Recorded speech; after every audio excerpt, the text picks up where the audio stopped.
चरणवा में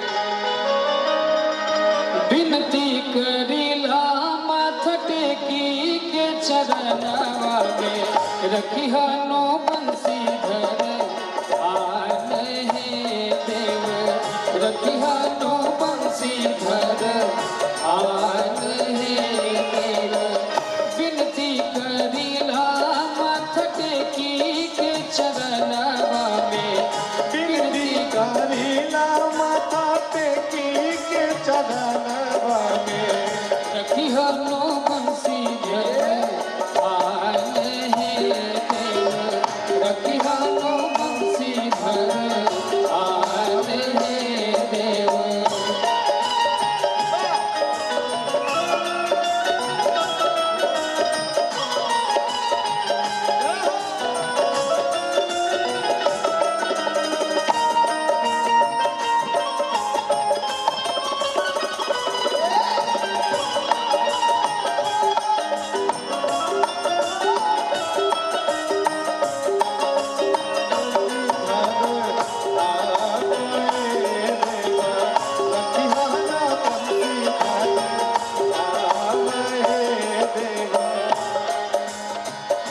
नागर उतारी गढ़ के नामी इतिहास बा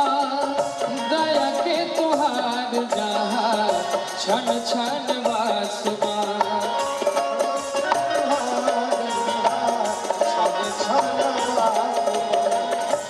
नागर उतारी गढ़ के नामी इतिहास बा दया के तुहार जहाँ क्षण क्षण वास बा ललसा पूरौला तू ही रानी शिवमणि जी के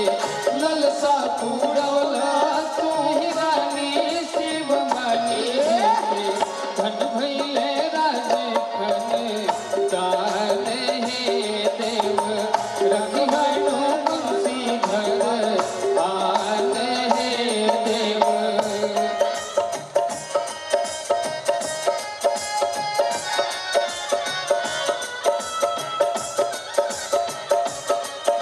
जय श्री राधे।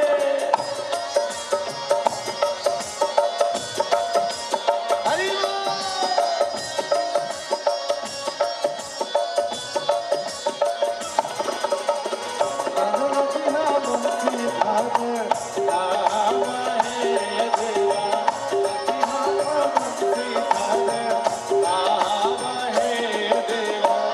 मूर्ति अष्ट धातु के बाद सोना के निखार बा 32 मन लोगवा कहला की भार बा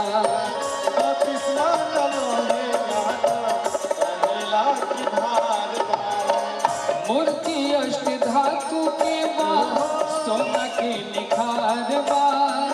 32 मन लोगवा कहला की भार बा संगवाड़ी राधा शोभा बरनी न जाई हो संगवाड़ी राधा शोभा बरनी न जाई हो उठ के मुरलिया के सान हे देव रखिया नो बंसीधर आन हे देव।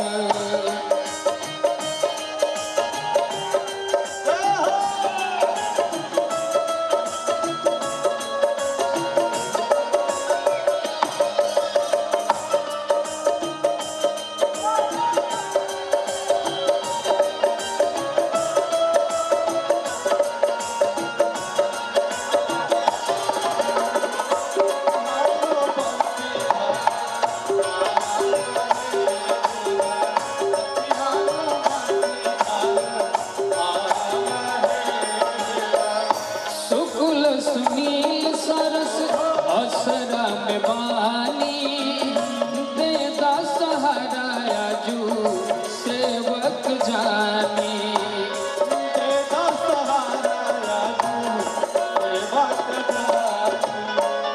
सुकुल